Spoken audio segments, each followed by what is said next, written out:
about dedication, the blessing of it, the blessedness of dedication, the blessing of dedication. But let me just share 3 things about Hannah. As we all know, this is a story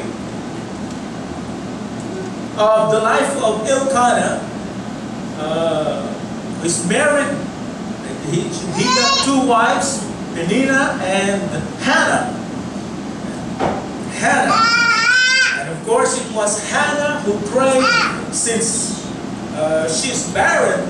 She prayed unto the Lord, and the Lord gave her petition to have a child, and she named it Samuel.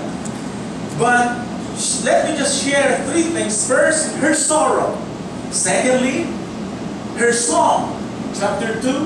And then thirdly, her son, and that is Samuel. You get the message?